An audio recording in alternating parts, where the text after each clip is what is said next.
Sinar dari Periska Pusat PT KPC. Hari ini kita berkunjung ke rumah hidroponik Samborita beralamat Jalan Pendidikan Gang Fawas. Kebetulan kita telah hadir ownernya. Silahkan Pak, diperkenalkan dirinya. Assalamualaikum warahmatullahi wabarakatuh. Nama saya Abdul Halik. Kami hidroponik Samborita Farm Gang Fawas, Jalan Pendidikan, tepatnya di kilometer 6 sebelum folder kanan 3 gitu. Bapak-bapak, saudara-saudara, ibu-ibu, di sini di Samborita Farm ini kami sudah membangun beberapa fasilitas, di mana kita membangun dua sistem. Ada sistem DFT-nya, ada NFT, termasuk ada peremajaan dengan kapasitas kurang lebih 4.000, dan ada beberapa folder untuk nutrisi dengan kapasitas kurang lebih 1.500 liter air nutrisi. Di sini juga kita mengaplikasikan sistem pembibitan dengan sistem NFT, di mana pembibitan itu bisa menampung atau sekaligus memproduksi bibit kurang lebih 7.000. Jadi per section itu ada sekitar 7.000 bibit yang nantinya mampu kita aplikasikan di kurang lebih sekarang yang tersedia kurang lebih ada 25.000 lubang tanam yang ada di Samborita Farm. Ya.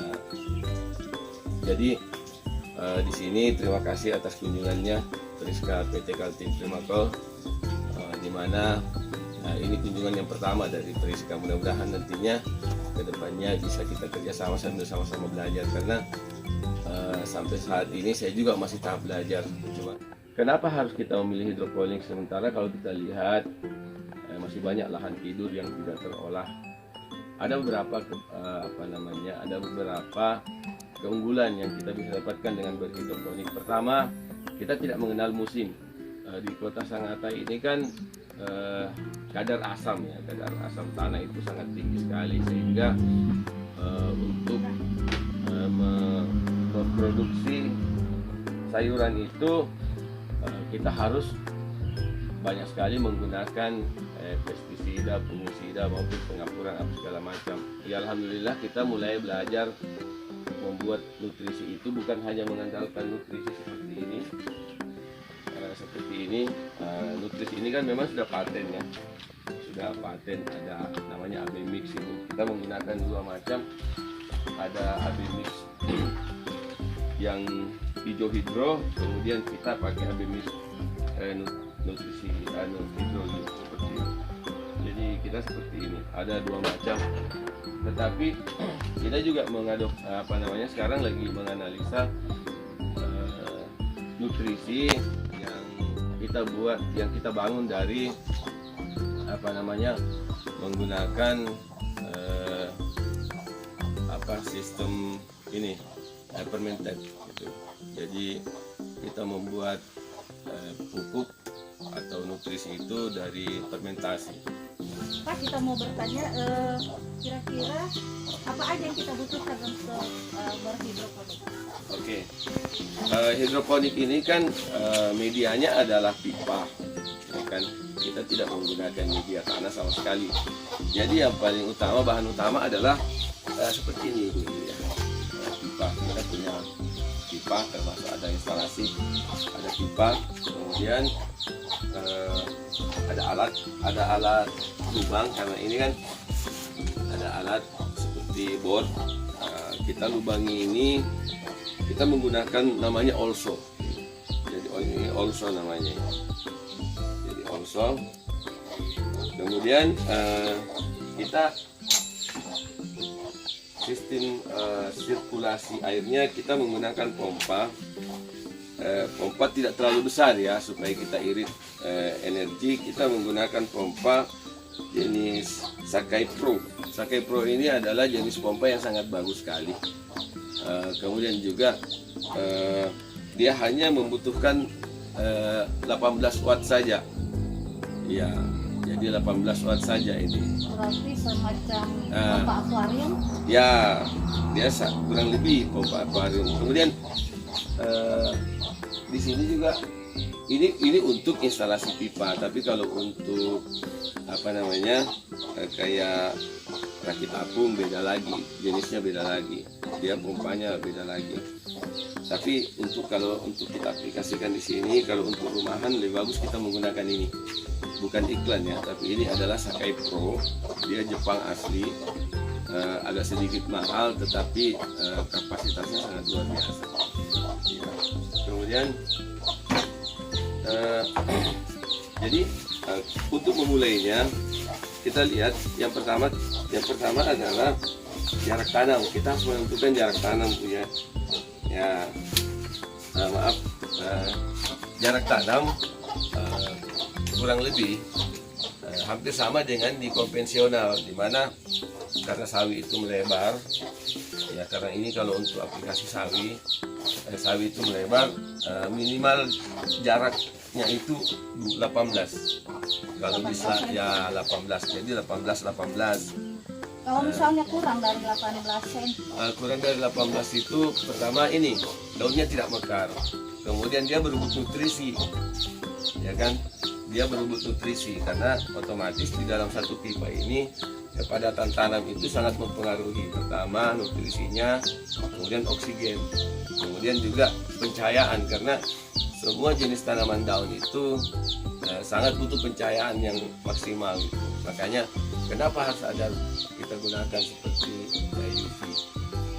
Kenapa kita tidak pakai paranet? Karena paranet itu mengurangi sampai 40% dari pencahayaan itu sendiri, sehingga tidak bagus secara fotosintetis untuk tanaman sayuran seperti yang berdaun lebar gitu. Nah, cara ngelubanginya, pertama kita memberikan jarak, tanda jarak gitu ya, supaya benar-benar sesuai. Kemudian also ini ada ujungnya ini pakai pakai mata bor. Nah, ini kita menggunakan ya 5 cm ya 5 cm, jadi netpot yang 5 cm seperti ini. Nah, jadi ini seperti ini, jadi 5 cm kita sesuaikan.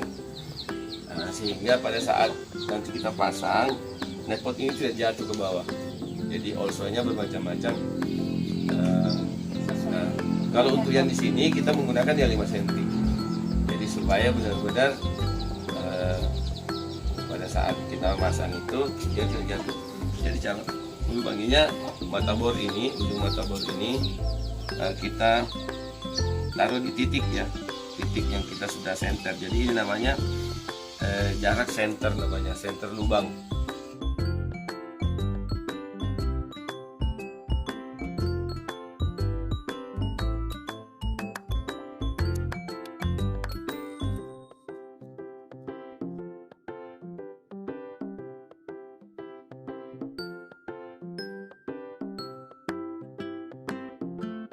Kira-kira dalam satu batang pipa bisa muat berapa lubang? Karena ini panjang pipanya kan 4 meter, berarti 400 cm gitu ya. 400 cm kalau kita bagi 18 itu kurang lebih 20 berapa ya? Kurang lebih 24 ya, 26. Ya, kurang lebih 26. Nah, kita bisa lihat. Jadi netpot ini benar-benar sesuai dengan lubang yang kita harapkan. Nah, di sini setelah kita, karena ini pipa 2,5 in, sementara ini cuma 5 cm, otomatis ada space untuk akar kurang lebih 2,5 cm lagi. Kenapa harus seperti itu? Karena kalau misalnya kita menggunakan yang lebih kecil atau yang lebih panjang, pertama sirkulasi air itu akan terhambat, kemudian akar itu akan menumpuk, terjadi penumpukan, sehingga pembagian nutrisi akan berkurang di ujung. Jadi nutrisi hanya dikonsumsi di awal, kemudian di ujungnya, sehingga kualitas tumbuhan itu tidak seragam. Nah, itu makanya kita cenderung menggunakan yang 5 cm saja. Ada juga orang yang menggunakan, teman-teman yang menggunakan yang 4 in. 4 in itu pemborosan gitu loh. Karena tetap nutrisi yang lewat itu hanya sesuai dengan kapasitas pompa yang ini, ya kan? Nah, jadi nutrisi yang lewat itu sesuai. Jadi kalau yang pakai 4 in juga untuk apa? Kecuali kalau misalnya kita mau menanam jenis yang lain seperti kayak tomat apa yang mungkin umurnya lebih panjang dan perakarannya juga lebih padat, ya itu baru kita bisa menggunakan pipa yang lebih gede. Tapi kalau untuk jenis sayuran atau rumahan seperti ini lebih bagus. Jadi pertama efisien, lebih murah, dan sudah sesuai dengan yang dibutuhkan tanaman itu sendiri. Ini adalah instalasi sistem DFT, ya DFT, di mana di sini ada aliran nutrisi, ya. Kemudian kita pasangkan valve di sini. Kenapa harus ada valve? Karena DFT itu tidak 24 jam sirkulasi itu terjadi. Ya. Ini Pak, ini Ya. airnya sumbernya dari mana? Oh ya, nanti akan saya jelaskan. Jadi ini dulu, nanti saya jelaskan ya. Jadi sistem DFT itu tidak membutuhkan sirkulasi nutrisi 24 jam. Tetapi DFT itu dia akan menampung nutrisi. Jadi nutrisi yang kita alirkan melalui pipa, ada selang HDPE kecil ini, ada noselnya di sini, ada nosel. Ini akan mengalir. Ini bisa satu hari, cuma satu kali satu hari, dalam artian dalam satu hari ini dibutuhkan cuma 15 menit sampai 20 menit, ya kan? Kemudian kita stop. Jadi alirannya kita stop, nutrisinya tertinggal di dalam. Nah, di sini ada dua jenis. Ada yang kita tutup dengan dop, ada yang kita pasangkan drainase di sini. Ini drainase. Jadi ini overflow-nya. Ya, ini overflow. Jadi dia masuk di sini. Kemudian kalau dia overflow atau misalnya ketinggiannya mencapai 2,5 cm, seperti dengan ketinggian net pot ini, ya kan? Setelah ketinggian net pot ini, dia akan keluar. Ya, jadi nutrisi itu akan keluar kembali. Kemudian di sana kita buat, ada di sana kebetulan di sana ada folder kapasitas 1,500 liter. Jadi dia kembali ke sana.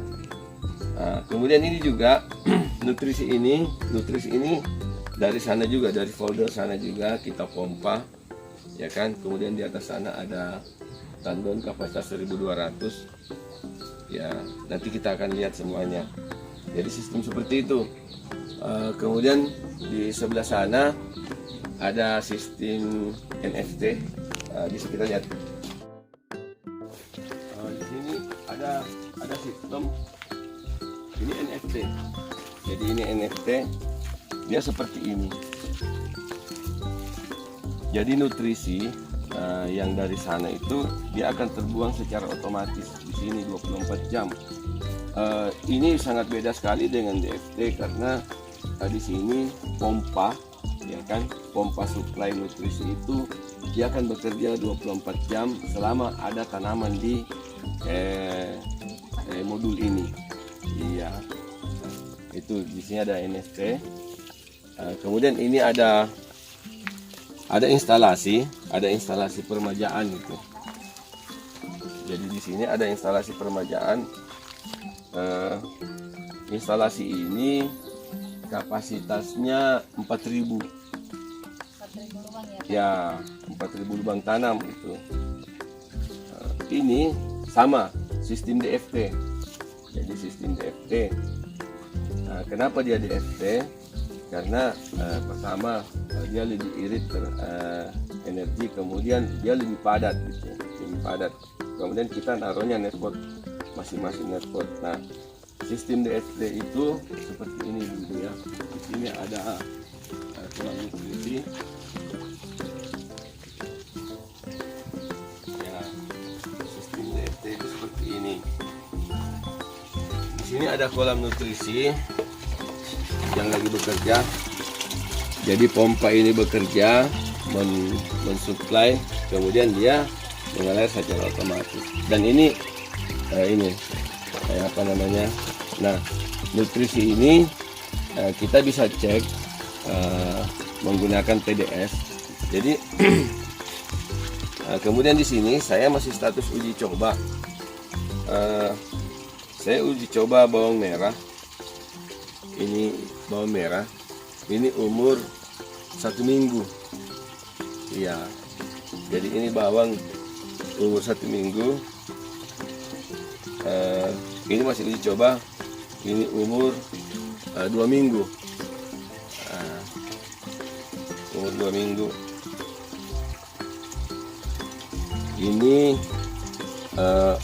Ini umurnya kurang lebih 3 hari.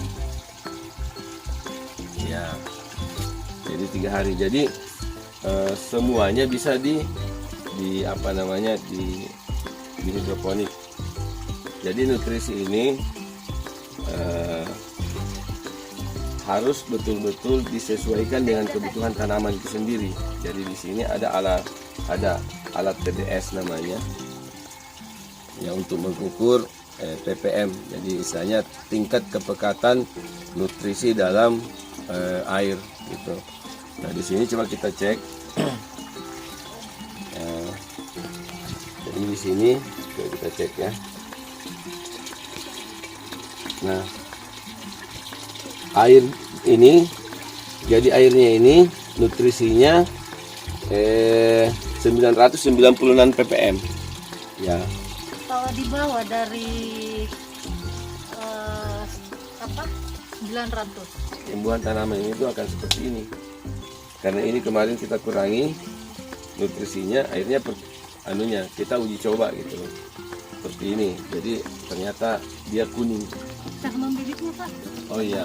Jadi gini, di sini kita ada instalasi bibit, namanya pembibitan. Ibu-ibu, ini adalah media pembibitan yang juga sistemnya adalah NFT. Di bawah ini coba kita lihat, ya, ada bak air yang kita lengkapi dengan pompa. Jadi ada pompa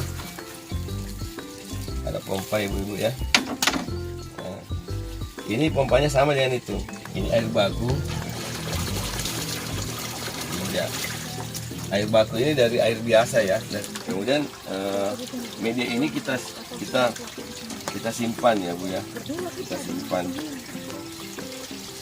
Ya, kita simpan di sini.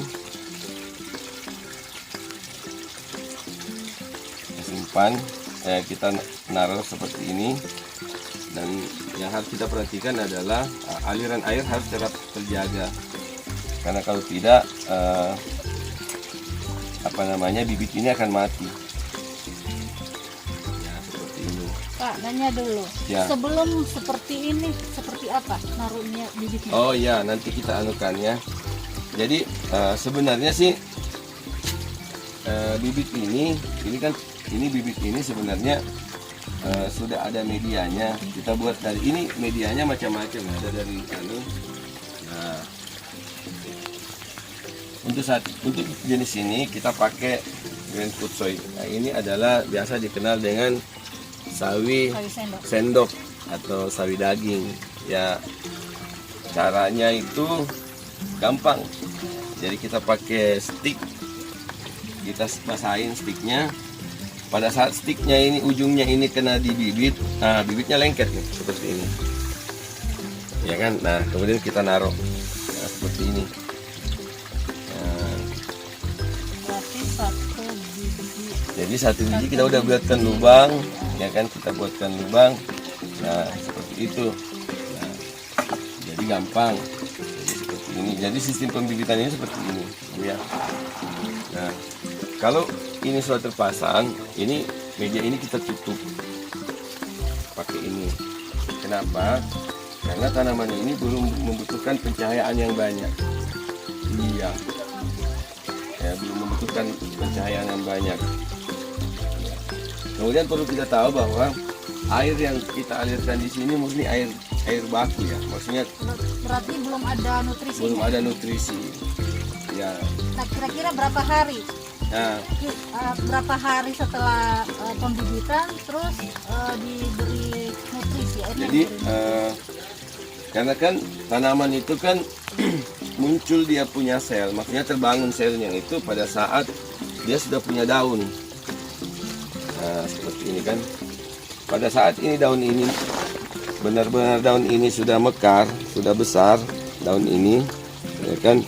Berarti secara otomatis tanaman ini sudah memiliki sel. berarti Pada sudah- saat itu sudah butuh nutrisi. ya pada saat membangun selnya terbang sudah ada, berarti dia butuh nutrisi.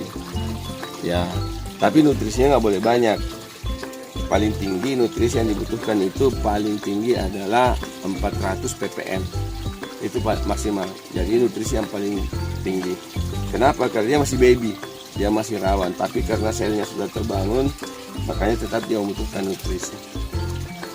Iya, seperti itu. Pak, bibit ini setelah diletakkan di media pembibitan, kira-kira butuh berapa lama untuk memindahkan ke peremajaan? Jadi iya, jadi perlu kita ingat bahwa di pembibitan ini karena dia minus nutrisi, dia hanya membutuhkan 9 hari saja maksimal. Jadi 9 hari maksimal di pembibitan ini, ya kan, dia harus masuk ke modul peremajaan. Iya, sudah masuk.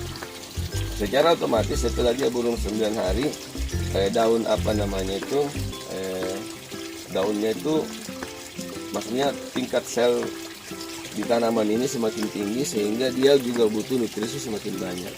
Paling tidak tadinya kita kasih dengan 400 ppm, setelah kita pindahkan ke peremajaan dia bisa sampai 800 dari 600 sampai 800 ppm.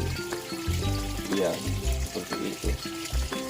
Jadi itu yang perlu kita pahami, yang kita perlu ingat. Karena kalau dia kurang dari itu, makanya tanamannya bisa jadi akan kerdil atau apa segala macam. Iya. Baik ibu-ibu, itulah tadi penjelasan dari Bapak Abdul Halik mengenai hidroponik.